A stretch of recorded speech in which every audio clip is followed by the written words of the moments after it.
to the Give Back Girls podcast. I'm Toria McFadden. And I'm Anita Cunningham. Today, Anita and I will be talking to Dave Bentlin, the board president, and Adam Ruble, one of the board members of the Prairie Pride Coalition. Dave and Adam, welcome. Thank you. Happy to be here. Awesome. Dave, could you get us started by sharing a little bit about the mission of the Prairie Pride Coalition and why the organization exists?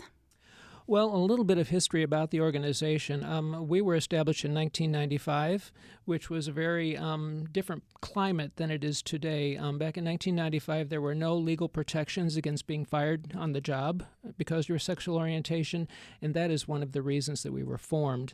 Around the state of Illinois, there were a number of communities that were adding those protections to their local ordinances, and that's why we formed to work on Bloomington and Normal to get them added to their ordinances.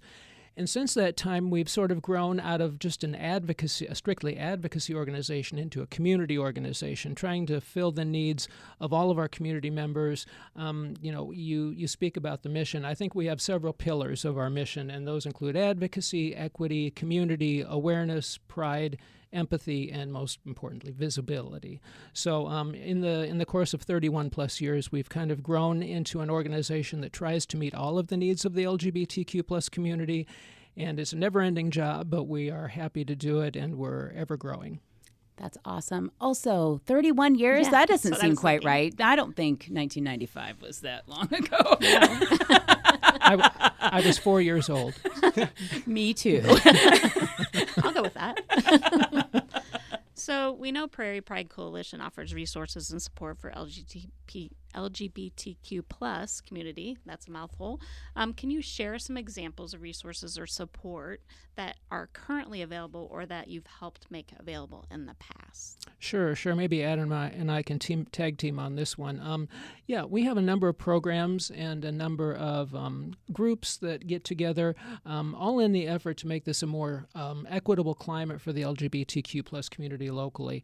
One of the projects that we've been working on for the past 5+ years is the Gender Expansive Resource Center, which is a collaboration with the Unitarian Church. We help supply members of our transgender and non-binary communities with garments for free to help them achieve their authentic gender identities. We also provide them with resources such as the legal resources for changing your name, changing the sex on your legal documents, things like that. So we try to provide those resources and services to that specific population because those are one of the populations within our LGBTQ plus community that still experiences a lot of discrimination and a lot of inequality. So that's one of them. And Adam, we can go through a couple of these. I mean, we've talked. We have the directory that we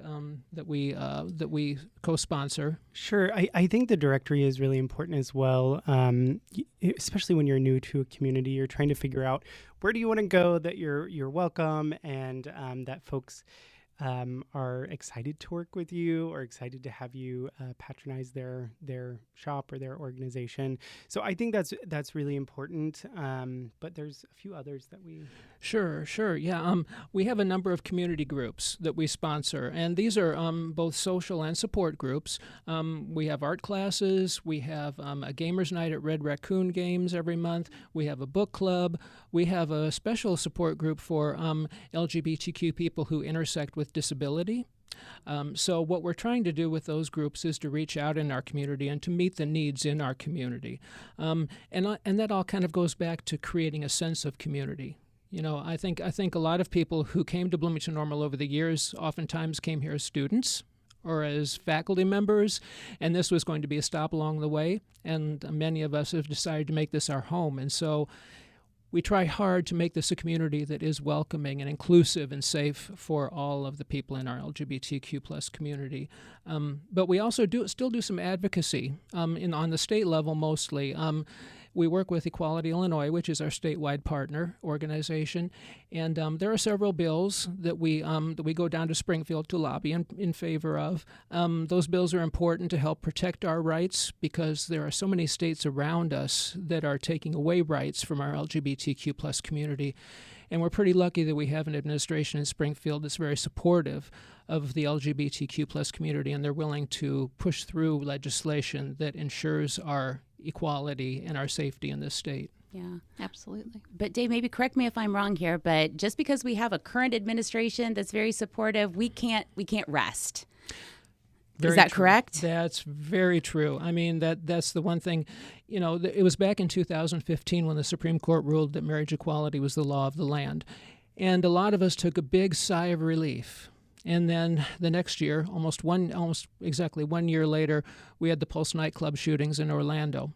And that was a harsh reminder that while we may have equality in many ways, our safety is still not guaranteed, and that there are still people out there who oppose us, legislators who would want to turn back the rights that we work so hard to win. So we've had to remain vigilant. We can't rest on our laurels.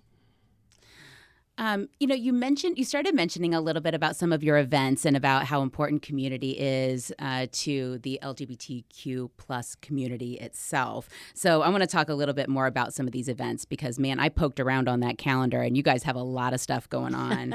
Can you talk a little bit about why you feel like that element of community and connection is so important, particularly for the LGBTQ plus community in Bloomington Normal? I think that's what a lot of our future will hold, actually, with this organization. I think, we're still going to do the advocacy work and there's still so much to be done. But I do think we are losing a lot of our queer spaces and, things have transitioned to being so online and everything. But people are really missing connection. And especially in a smaller community like ours, for the queer community, I think it's really important to provide those spaces and those opportunities for folks to get together. And also intergenerational. I think that's something that we do quite well. We need our younger folks connecting with our older folks in the community to understand some of the history, because even though we're family, we didn't grow up hanging around each other, and so I think that is going to be an even bigger part of what we do in the coming years. We just had a wonderful event. It was our first kind of large fundraising event. So that was really exciting to get a bunch of folks together. And we hit that 5-figure mark for that event, which was exciting as well. Congratulations. Very, very cool. And can you talk maybe a little bit more about just the importance of kind of connection and community within the LGBTQ plus community, because it's a community, as you've mentioned, Dave, that safety isn't guaranteed and rights aren't guaranteed, and therefore does the community play a different role inside that? I know I'm using community in so many different ways here, but inside the larger LGBTQ plus community. Sure. Well, I think that it's imperative upon us to remind our community, our LGBTQ plus community, that we need to care about everyone's rights within our LGBTQ plus populations. As I mentioned earlier, when we achieved marriage equality 11 years ago now, a lot of people said, okay, we're great, we're in great shape, we don't need to worry anymore. That was kind of like the last bastion for some people. But since that time, of course, we found out that there are nefarious forces out there that do not want to honor all the people in our LGBTQ plus community, do not believe in the equality of all people within our community. And, kind of an informal saying that we've had over the years is, until all of us is free, none of us is free. And so I think it's incumbent upon us to make clear to our LGBTQ community that it's important for us to support everybody and to be behind everybody, because we're all such small subgroups and we can't do it on our own. We really need everybody within the LGBTQ plus community, plus our allies, which are very important to us. Absolutely. We're all in it together. Exactly. Something that I do think is nice about being in a mid-size or smaller community is, we don't have a bar for lesbian folks and a bar for gay men and a bar for queer. We kind of all congregate in the same space. So I do think we do a better job of that than some other. In bigger cities, there's a tendency to have more specific queer spaces. There's pros and cons to that, but I do think that we tend to hang out together, and that's a positive thing. That's awesome. Thank you. Anita mentioned how many invites or events you have on your calendar, and Adam, I know you already mentioned one that you just had, but do you want to go over some upcoming events that you guys have? Yes, we have an event coming up in the fall. I think this will be the third year we've offered this. It's a transgender resource fair. what has happened in our state, of course, is that many of the states around us have taken away rights from the transgender and non-binary populations, and we've had an influx of transgender and non-binary people moving to our area, and they're looking for services in addition to the people who already live here. And it's sort of surprising when we put this first transgender resource fair together, because we didn't know how many vendors there would be. But it is amazing the number of social service agencies, the numbers of businesses and organizations that are there offering services and support to the local transgender non-binary community. So that's one event that we have coming up. That'll be on September 25th, and that'll be at the Unitarian Church. We are planning also in September a volunteer fair. I know Adam mentioned earlier that we had a fundraiser earlier this summer, and we've not always been so good about raising money. The other area we've not been always so good about is recruiting volunteers. And we've gotten to a point after 31 years where we need more volunteers in order to do the work of the organization and to make this a better community. And we know that there are a number of volunteers who want to step up and really play those roles. So those are a couple of the activities we have coming up. We also have a special exhibit coming to the McLean County Arts Center this fall. It's the LGBTQ plus Legacy Wall. This is a historical museum exhibit that chronicles famous LGBTQ plus people throughout history. And that's going to be here October 5th through the 18th. And I bring that up partly because it's an example of a collaboration that we have with McLean County Arts Center. And quite honestly, we could not exist as an organization and do half of what we do if it were not for the collaborations that we have with so many supportive community organizations like the McLean County Arts Center, the Museum of History. There's just so many. The Bloomington Public Library, Normal Public Library. We can go on and on. But so we really rely on those collaborations. That's wonderful. Partnerships make the difference. Yeah. I would add as well, going back to the volunteers, we are really expanding the work that we're doing. We also have a physical space in downtown Bloomington now that we're just now getting open, which is really exciting. We want to be a visible resource for folks when they move to the community or when they're downtown at the farmers market or whatever the case is. We want to have that visibility.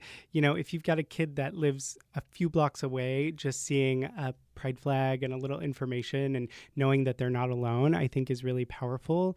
But to do that, we do need some more help. You know, we need more hands. And so, but we also have some very specific things that we're wanting to expand into that take slightly more experience in specific areas. So folks can learn more about that at our volunteer fair in September. That's awesome. So you did mention that volunteer fair in September. So if people are interested in learning more about the opportunities Prairie Pride Coalition has for volunteerism, that'd be a great place to go.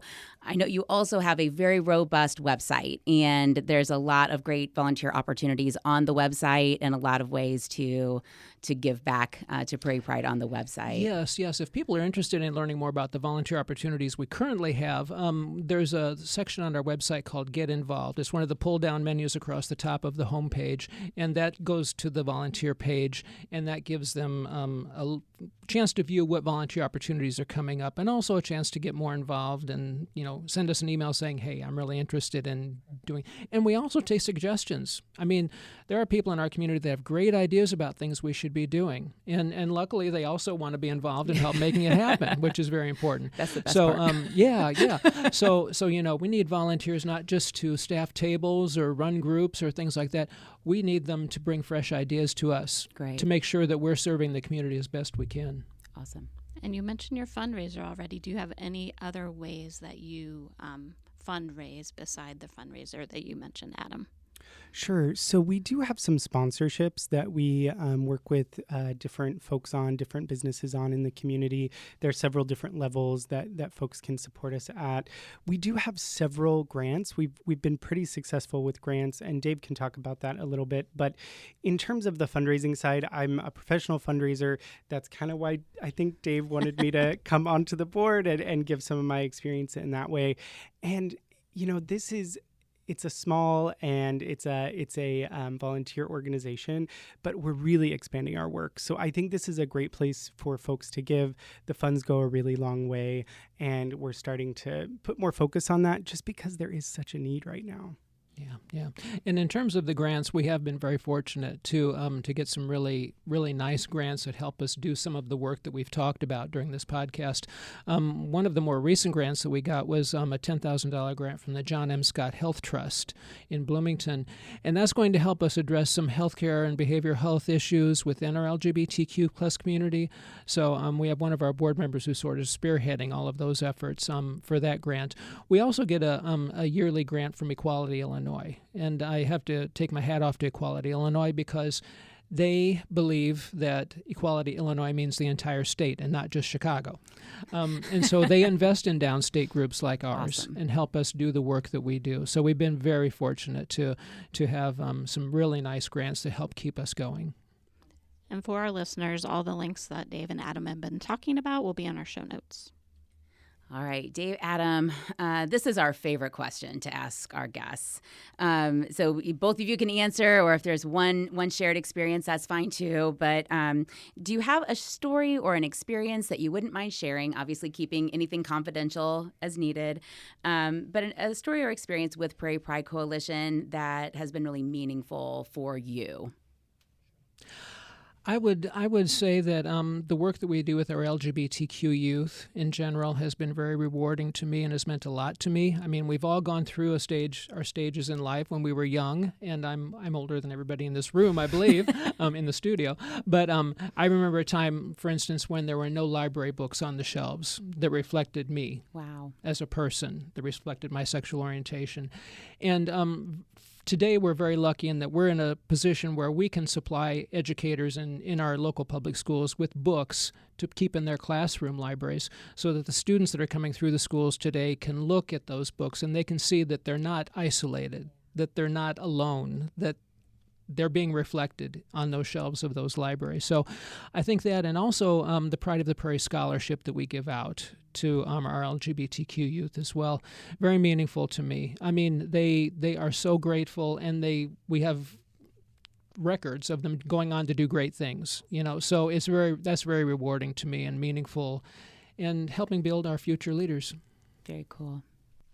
I would say I've worked more with our constituents who are helping us keep this community together in so many ways.